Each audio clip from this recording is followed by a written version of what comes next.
It's just different.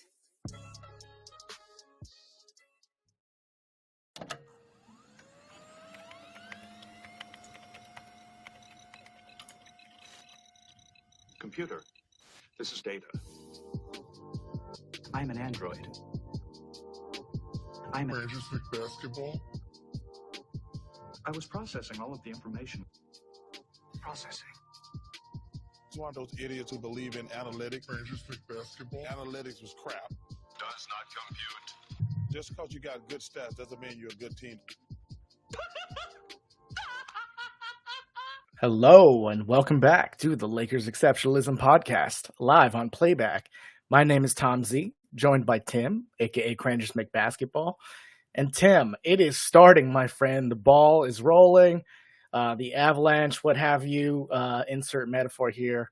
The options are getting picked up. They're getting declined. All the things, Tim. How are you doing tonight, man? I'm good, Tom. Happy to be here. It is weird listening to the pod intro in 1x speed instead of like 1.5 or double time speed. I hear that a lot, yeah.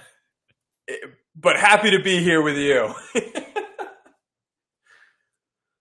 Well, yeah, man, we got a lot of news to dive into, so let's do it quick. We're going to talk Bamba and Beasley, both, slightly different contract situations.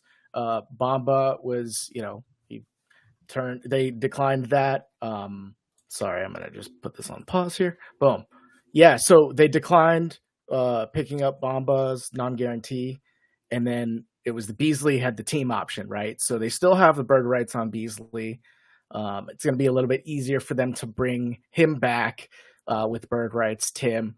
But do you expect to see these guys back, or is this a sign that the Lakers are just trying to give themselves the most flexibility possible? I don't think what we saw today with Bamba waived and Beasley's option I picked up tells us anything about whether or not they will be on the team this upcoming year. I think what it tells us is that the team was not able to trade them. If the team was going to trade them, they would have grabbed them at those salary values and moved them. If they wanted to keep them to play on the team, Mo Bamba at $10 million would be an overpay, and Malik Beasley at $16 million would be an overpay. Yeah. Looking at the markets for those two players, as we have and as I'm sure the team has, they understand that if they do want to retain them, they can probably work deals out with those two players with more favorable terms, perhaps, more total money attached longer term, something that we had just kind of planned out potentially is if Beasley were to, they drop his option and then re-sign him at like 3 years, $24 million or so, much, much cheaper than he would be paid if they picked up the option. But it kind of works out for both sides there. So they've done, by doing this, they haven't yet declared what they want to do. They, from here, could in theory try to operate as a cap space team if they let some other guys go. They could from here just operate, under the assumption that they're going to have the full non-taxpayer MLE along with the biannual exception, along with keeping Reeves, keeping D'Lo, keeping Rui. That's certainly on the table. I think what I was hoping to see, and as we talked about on Tuesday, is that route. Keep Reeves, keep D'Lo, keep Rui. Use that non-taxpayer MLE of $12.4 million. Use the biannual exception of about $4.5 million. And then if you are able to negotiate the Reeves, Rui, and Russell deals low enough based on the market not being the best of those three guys, maybe then you do have money left over that you can spend on a Beasley that otherwise you'd be spending on a minimum contract. So that's kind of what I'm seeing. Shaq Harrison, will also shout him out. He was cut as well. Yep. He had a non-guaranteed deal. So we don't know. We know a little bit, but I think it's really all we've done right now is learn that the Lakers weren't able to trade two guys that they were happy to cut. Those two players weren't able to yield anything via trade, which isn't surprising. Yeah, it's not shocking, but that's why we didn't really speak about Bamba or Beasley, I think, in this free agent preview, kind of mapping out. We just kind of expected this, and we'll see if Beasley can get another deal from another team. If they're willing to take that chance on him. He's still a young player. But the other big news, Tim, that's kind of come out is that the Lakers looks like they're leaning toward, trying to maneuver to get to that non-taxpayer mid-level, and they're targeting Bruce Brown, which I think we both are big fans of. I think that would be a great addition for that price. But it takes a little bit of opportunity cost to get there first with these waivings, I guess you'd call them. Mm-hmm. Yeah, potentially. And again, if they're able to bring these guys back for cheaper, I think it could very well be doable because I don't think the market for either of those two guys will be super strong. So they might be able to, have their cake and eat it too, potentially, again, based on what the market looks like for D'Lo, Rui, and Reeves. So TBD, but I like the idea of opening up that extra spending power. I think it's a smart path to go down. With the market how it is, don't just give D'Lo and Rui just a bunch of money just because you can. Play hardball, try to control costs so that you're able to find an extra player that might be a rotation player here or there and add on to things. So interesting path. DiVincenzo makes sense at the MLE. Bruce Brown makes sense at the MLE. I think both of those guys will be MLE players. We'll talk about some bigs today that might make sense at that price range as well. But then that BAE is another key piece, and we'll talk about some guys today that may be available for that BAE. That's not quite the taxpayer mid-level exception, but it's pretty close. And the Lakers would have that along with that larger sum of money, which they could also split up. So they do, in a lot of ways, have a lot of different potential options here.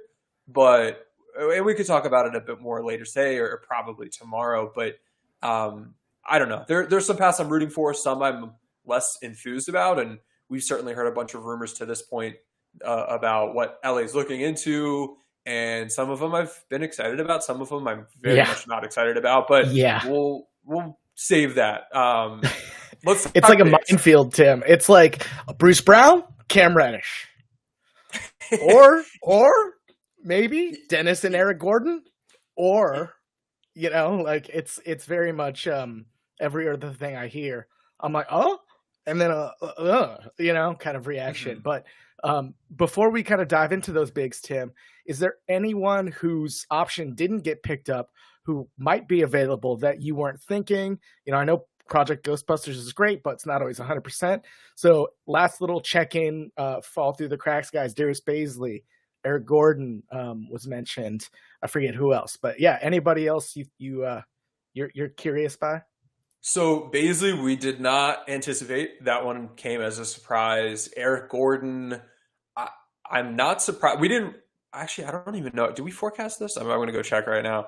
I don't know that we forecasted this, but he's not a guy that I'm interested in. So but based on that Gordon move and based on some other murmurs today, it's looking as though the Clippers are positioning for a James Harden trade, which if they were to do that, it would be a signing trade, which would hard cap them at the first apron. And the way they could fit within that would be to let a guy like Mason Plumlee go. And he was a guy that I originally had available, and I was like, no, well, they would keep him. Why wouldn't they keep him? Mm-hmm. And now I've got him back on the table. So he's been one of those on the border guys that can move things a little bit. There's, as we'll see here in a few moments, there aren't too many teams that are going to have much spending power for bigs. And so just adding one more good one into the mix trickles down a bit for a team like LA that may be using the biannual exception, which should be able to outspend the minimum contract teams. That could be a big deal. So that was news that I was excited to see.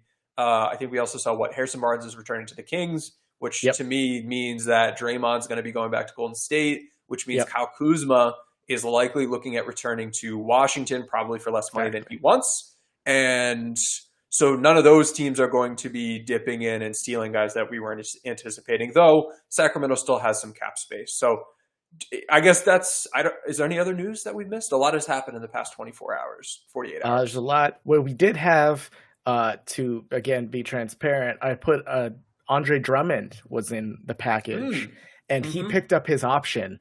And I texted you, fuck. And quickly pivoted to Plumlee after I saw the Harden news. So, yeah, things are changing quickly. I still have the Drummond one up. Maybe we will publish both just to see. But I like Plumlee. I think he would fit great with the Lakers. We'll get into it here in a bit. I guess let's just get into it, Tim. These guys we watched some film on. We got Mason Plumlee with Dario Saric and Kevin Love. So why did you kind of focus on these guys as targets for the Lakers? Yeah, so trying to figure out, all right, who's available? How much money do we have? How much money do other teams have? And what might that mean? So looking at the market, Orlando is likely looking for a center, and they have cap space, and they have a situation where they could use some shooting. They don't have much spacing on that team.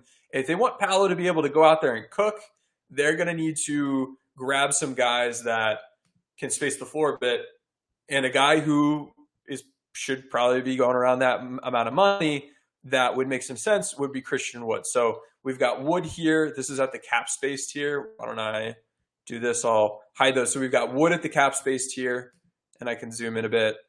Moving down to the non-taxpayer MLE, I don't see a team that like we were planning was going to be there. Now a team could certainly move into that range. LA could be here potentially, or they can spend that on Brown or DiVincenzo. But if they did spend it here, they would probably be that top player in the market.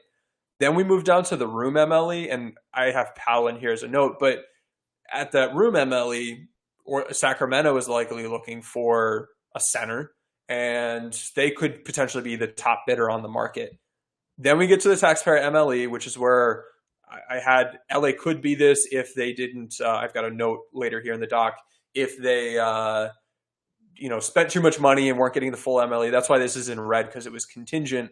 And then we get to the BAE, and then we get to some minimums. I think the Lakers are probably going to end up either spending this BAE on a center, or they might even be spending a non-taxpayer MLE on a center. And when we look at the teams that are looking for center, there's one up here, probably got a guy. There's a bunch of teams down here. There's only kind of two other teams with any sort of real spending power. So if the Lakers can just use that BAE, they're able to step ahead of more than a handful of other teams and put themselves in a good position. This is also why when we were mapping things out on Tuesday, spending a minimum on a backup big isn't an outrageous thing, because there's only like two other teams available that could even pay more than that will likely pay more than that based on what the rosters look like. So if you do end up spending a min on a backup center, not the biggest problem in the world. It's not like there are 12 other teams that'll be outbidding you. All of that said, understanding it's kind of a weaker buyer's market, also I'd say weaker availability. We've got Brook Lopez, who Milwaukee can certainly pay the most money and keep him around. If he decides he'd rather get out of there, he could be someone that's available at that non-taxpayer MLE, and then he'd bump guys down. And he could be someone that LA, if he truly is available and is interested in, maybe they do go for him instead of a Brown or a DiVincenzo. I'm not sure what their preference is. If not him, Mason Plumlee is a guy, as we covered, that is probably being added to the mix as well. And then we've got guys that their teams will be looking to retain them. Trey Lyles, Jeff Green, Metu, Nick Richards, Jacques Landale, Drew Eubanks, Omar Yurtseven. Those are all guys that their team should probably be looking to bring back. Not for big money, but enough that for Min or BAE or possibly even a taxpayer MLE, you're not getting them.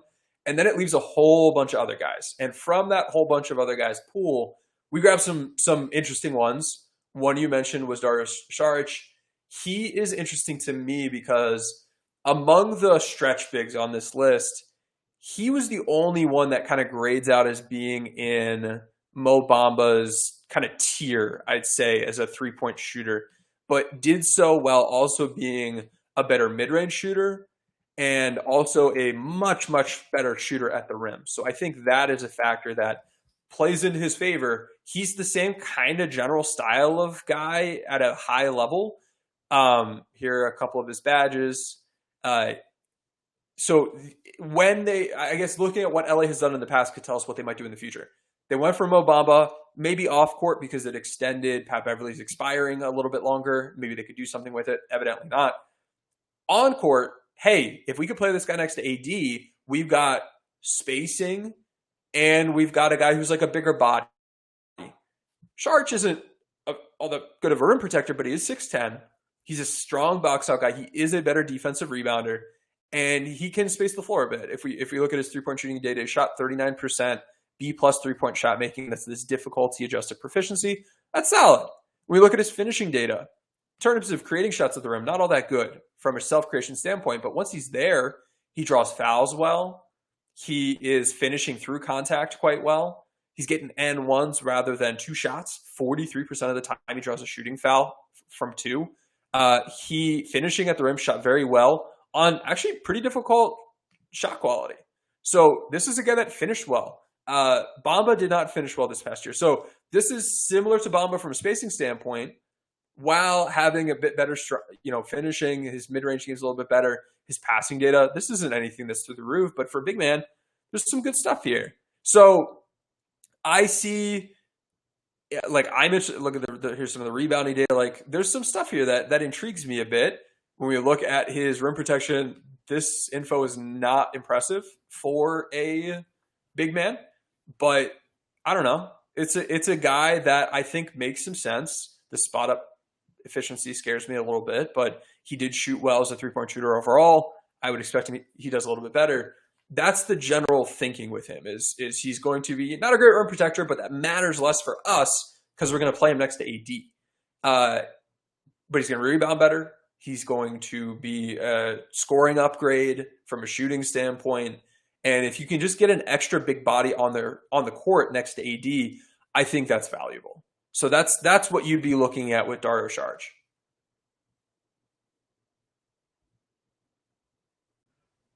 Tim, I was replying in the chat. We have a competing Lakers broadcast on playback that I'm getting information on Twitter for. Jovan said that he's heard the Lakers link to Cam Reddish. We know that, and Yuta Watanabe. So, but he also mentioned that Castleton might be converted into a full contract, and that apparently Tristan Thompson's and will come back. So, appreciate that from the chat. Appreciate you for bringing that up. But yeah, Saric is nice, Tim. I like his passing. I think he's a good connector role player guy. Is he somebody that could play with AD potentially because of the spacing, or are you not really buying into that spot up shooting for him? I think it makes sense. Looking at his history, it's not like he only hit some threes this year. There's a bit of a background for him with that spacing element. So he's someone that I would see offensively. He can stand on the outside. He can be your stretch big. AD can operate in the paint. And then defensively, he's a bit more mobile compared to some other big men. So in a way, and you know, he did play power forward this past year, though he wasn't anchor big defensively. I think him and AD makes some sense. There may be some kinks to work out, but it would be worth a look in the way that I was hoping Bamba would be worth a look. But I think this guy's a little bit of an upgrade in a number of ways. So I see it making some sense. But he's not the only stretch big that we had there in that that highlight package, Tom. There's another guy that LeBron James is not, you know, he knows him. He's seen him around. It's been a little bit, but maybe it's time for a reunion. Yeah, my personal favorite pouty NBA player who throws temper tantrums on the court and no one cares, Kevin Love. I don't know if anyone's seen it.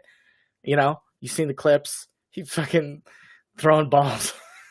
Anyway, his film grades out like fine for a guy his age. Am I concerned about you know, like a big time playoff role at his age? Yeah. But can he still shoot? Yeah, it still looks good. He knows how to get in position, as we saw in the film, Tim. He's great at crashing the boards on offense, putting a body on guy, you know, things he's always been good at and will probably be good at till he's 50. But can he do it at the NBA level? Can he not get cooked on defense for a decent price? What do you think his market will be? I'm really not sure. It'll be interesting. I think he might be a min guy just based on his age and the fact that, like, at this point, he's probably just looking to compete and given how little spending power is out there. So I think he's going to be a min. I think he's going to be a ring chasing min. I think he's going to be a guy that is interested with playing with LeBron. He had an outlier poor shooting season this year. This shot making is very abnormal for him. It's usually in the A to B range. I think he'll bounce back from that. And interestingly, looking at his three-point shot quality season by season, when we take a look at it when he was without LeBron James, since LeBron left him, his three-point shot quality grades have been D+, D-, C, F, and D compared to players within those seasons. Not good. He's taken hard three-pointers. D+, D-, C, F, and D. With LeBron, he had an A+, an A+, an A+, and an A.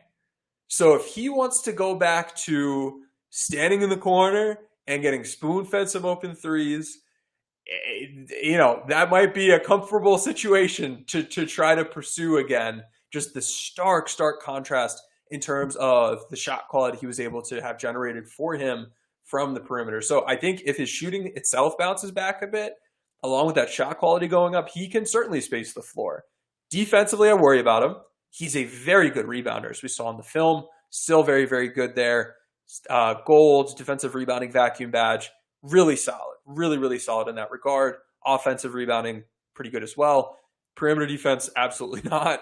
Interior defense, also not very good. He's a solid post defender, but other than that, not all that impressive there. Mm-hmm. But from an impact standpoint, he is a smart guy. He moves, I don't know, well is the phrase, but like he's pretty smart. He's got high IQ, and he's been able to turn that into high impact, making his team better when he's on the court.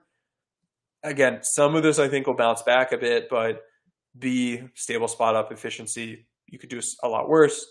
Post ups, ISOs, being able to just beat a mismatch after a switch was something that, in reviewing the Lakers scheme and reviewing the Lakers data, LA struggled against switching this year. And so if you can get some switches with him and he can punish some switches in a way that Wendy Gabriel struggled too, and Mo Bamba wasn't really able to do as well, and some of these other bigs the Lakers had, struggled a bit with, that would be nice as well. So I see him as a min guy potentially that would be a smart ad with some upside. And if not, it's just a good veteran presence, and hopefully he can not pout too much. All right. So all that being said, Tim, how do you think the Lakers can navigate themselves to a good backup five situation? We mentioned Castleton briefly. He could be, potentially, more involved first year. I tend to be a little bit more hesitant to believe the rookies will be that involved. But how do the Lakers solve this? And do you think they'll eventually end up using like one of their few couple bullets on a big? I think the way to likely play out is the MLE on like a Brown or a DiVincenzo, unless Lopez is available, in which case I can understand going for him. But the BAE, that biannual exception, I think is where we're going to see LA allocate spending power to the backup center position potentially. And if they are able to do so and they enter the market right here, they get in front of all of these teams and they're only behind these two teams. And so between Wood, Powell, Lopez, Plumlee, several of these guys are probably going to be available. At least one of these guys is going to be available. And you've got some interesting options here. We got two guys with Wood and Lopez who were very strong spacers. Powell, a pretty good interior presence as a finisher. Plumlee, pretty solid in a lot of ways all around, not a spacer, of course, but decent defender, smart offensive player. He's got some good passing to his game. There are other players available. I'll just list off some of the other guys we anticipate will be available. Mo Wagner, Jackson Hayes, Cody Zeller, Alex Len, Thomas Bryant, Robin Lopez, Nerlens Noel, Gorgie Jang, Frank Kaminsky, Dario. We talked about Charge. Gabriel, Boban, Jeremiah Robinson Earl, Juancho Hernan Gomez, Moses Brown, Thad Young, Dwayne Dedman, Montrezl Harrell, DeAndre Jordan, Blake Griffin, Taj Gibson. Those names were in order with how the voting looked when people we put the poll out the other day. Between these two guys, who would you rank higher? Ooh, this is an interesting one. Which free agent has higher value on the market? Jakob Poeltl or Christian Wood? Poeltl? What? I would say Poeltl. I would say Poeltl as well. Poeltl, yeah. Yeah, I would say Poeltl. Richards. Yeah, Poeltl again. So, doing a lot of these 2,200 times has gotten us to these results. And so we can see here, so like Vucevic, he stayed where he was. There were a couple other guys like Draymond, Poeltl, Washington, Lopez as well. Like these are all guys that their teams should be able to re-sign them. If any of them are available for the full MLE, it would be them taking a discount. But these are some of the names that are just out there and kind of in order. And you could see there's just, the higher end guys, then it drops off a bit quickly. So if LA can acquire Wood, Plumlee, Mo actually grades out pretty well in this. Powell, I think someone among those three for the BAE would be interesting. Kevin Love at the min would be interesting. Šarić at the min would be interesting. And I think that's what the market will be for those latter two guys. You can take a look at Mo Wagner if you'd like. If you are interested in more of a roll and cut big, not really the spacer, I think you're probably looking at Powell, Wagner. Well, and Wagner shot threes, he just didn't hit them. Boban's out there. Drummond's no longer. Oh, no. Okay. At that point, I'd rather just play Castleton. And I think, I don't. Did we talk? I don't know if we talked on the stream about Castleton, but I know I've talked about him a couple times. We did. Places we talked about him last week on the pod. Yeah. Yeah, like he's good. He's good. I pulled this up to sort by D. LeBron. These are the best defensive players in college basketball this past season, and he ranks 14th. Out of 5,034 players. Wow. And that's really good. Very high. Really, really good stuff from him. And he's a really, really good shot blocker. His IQ, to me, is really impressive. Watching the film on him, it's not just that he blocks a lot of shots. He is patient with his rim protection and his shot blocking. For sure. He stays on the ground as long as he needs to. He's not – a lot of guys, they try to contest everything, and that's how they get a bunch of blocks. He doesn't. He's going to make you commit, and then he's going to do what he needs to do, and he's big enough and athletic enough to do that. A lot of guys, they try to contest too early. They give up lobs. They give up offensive rebounds. He won't just try to close out to you if he knows he can't disrupt your shot. He'll stay home on the guy standing there waiting for the offensive rebound, and he'll box out. So I think that patience, that just under control attitude, he's not in the popcorn machine, is really, really impressive for a college player. And that's the kind of like, those are the kinds of instincts that I think translate really well. I think he can certainly fill out a little bit more with his frame. He's a big guy. Didn't finish as well as I would like him to finish offensively at the rim, but still decent. And we've spoken about how his like jump shooting is non-existent, but as a anchor big on defense and a rolling cut big on offense, and someone that also, you know, occasionally, like I want to see more film on him hedging. I don't know if there's much film on him switching, but like I want to see a little bit of that mobility tried and tested in preseason and summer league, because if he can, you know, execute some hedging, I think he's an interesting player and someone that I would be comfortable as my third string center.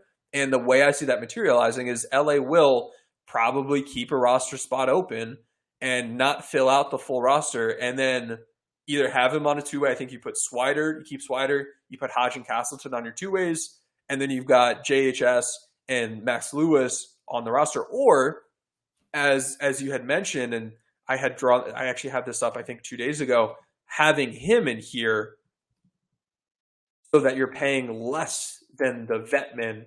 Yep. And then you can use this spot on Alex Fudge, or is that it? I think he's the only one that's not in here, right? Because we got 1, 2, 3, 4. Yeah, I guess Fudge would be the last guy. So then you could keep all, you know, under contract all of the guys you did. Oh no, wait, actually, Baugh, is that how you say his name? LA went and got another undrafted free agent. But anyway, I'm getting off topic. Yeah, Castleton I see is being a guy who, like, that's a good fallback option as your third string guy. And then if you wanted to spend your BAE on a guard and your full MLE on a DiVincenzo or a Brown, and then with your bigs, you're able to get, like, I don't know, Powell and Kevin Love both at the minimum or something like that. That would be, to me, a pretty exciting potential path forward. So it's just kind of about like who you can grab, and I think there will be some centers that are very much worth more than the min that'll be available at the min. Yeah, because like to your point earlier, it's not the position of need for a lot of teams. You're laying out here for our audience who maybe joined late. This is essentially who you're projecting to be targeting a center and what they might have to get it. Is that right? Sorry, unmuting myself. Yes, that is correct. So we think Orlando's going to be a cap space team. We think Sacramento's going to be a room MLE team. Cleveland at the BAE. And then there's not a whole lot else. If we look at some of these other areas, there's a whole lot more teams in this middle ground spot here. But at center, you just don't quite have that. And that's why, you know, the fourth best guard, like, okay, so 1, 2, 3, the fourth best center potentially could be paid the min in this market among guys who aren't changing teams. The fourth best point guard is going to be paid the non-taxpayer MLE. The fourth best like wing is going to be paid like the non-taxpayer MLE. That's why, you know, just looking at who's available, you might be able to get some bargains, and that's why I'm not as worried about allocating a minimum contract on that roster spot. Yeah, a lot of eyes are on Milwaukee right now. Are they going to pay both Middleton and Lopez? And, you know, Portis is also a free agent. So it's interesting. I didn't expect Lopez to be available at that number, let alone the Lakers to be linked to him. A lot of, you know, agent reports out there in the news cycle right now, you know, as we talk about news with the, you know, certain agenda behind it getting out in certain ways. But I think the Bruce Brown one is the most likely still to me at this point, Tim, as far as the mid-level goes, but I don't know what you've been kind of reading recently as well. That's my expectation. Yeah. I don't see him making sense as a top target for any of the cap space teams. And at the full MLE, the Lakers are in a really good position compared to Denver. The worry with him, based on, you know, prior, you know, negative experiences with Kawhi Leonard and others, is I sure hope the Lakers don't get strung along waiting for him. And then he takes his time, and then he goes back and signs with Denver, and then the Lakers are caught without other good alternatives because the other guys they would have targeted, their plan B, their plan C, their plan D, those guys have already signed with other teams. So that's the only thing you're worried about. if he makes a quick decision, you're in a pretty good spot either to get him or to move on and grab another good player. And DiVincenzo's not someone I've seen much coverage on nationally with the Lakers tied to, but he's also someone that I expect. And we have him going to the Knicks for the full MLE. He's someone that should also be getting that same amount of money. So 2 potential good options there, depending on who you're able to attract. And I think you can make the argument that DiVincenzo makes even more sense. He's a better shooter. And stuff happens fast, though. What if New York trades for James Harden? I don't agree with it. I don't think that's going to happen. But you know what I mean? Clippers deal falls through. They don't trade Harden right away at all. I don't know. Stuff happens. So you got to be ready. But looks like right now Bruce Brown has been LA's target, and there's mutual interest there. And they definitely would never tamper to like make these decisions 24 hours before. So it's, oh no, what's going to happen? No comment. No comment.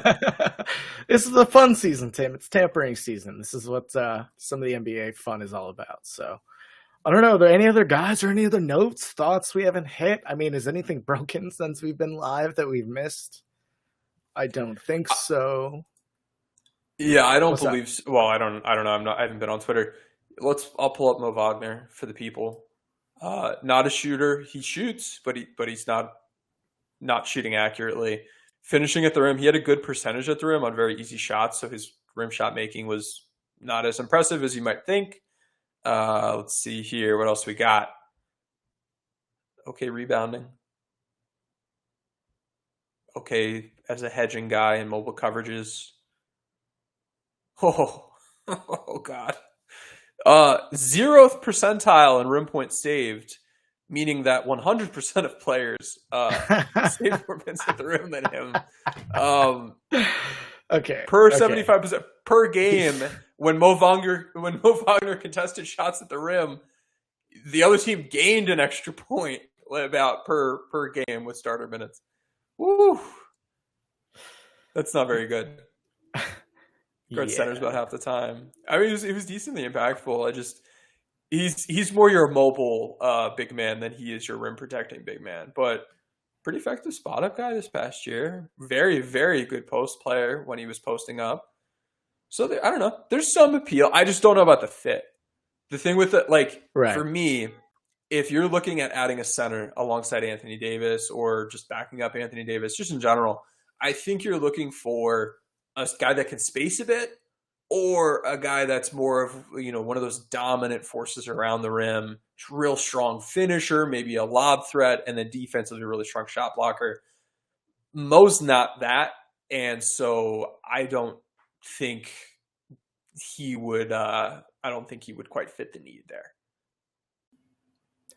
Yeah, I think I like Love more if it's for the minimum. I think that even though the age is there, I think that ready-made role is a little bit more valuable personally, but I haven't watched a ton of Mo last season.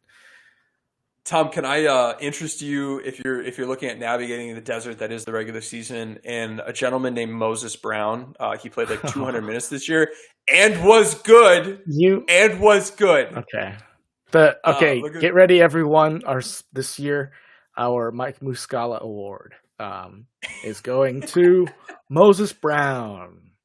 Come on scored down. 100 points in the paint and 2K game one time with Moses Brown. I think Damian Jones front court or something stupid.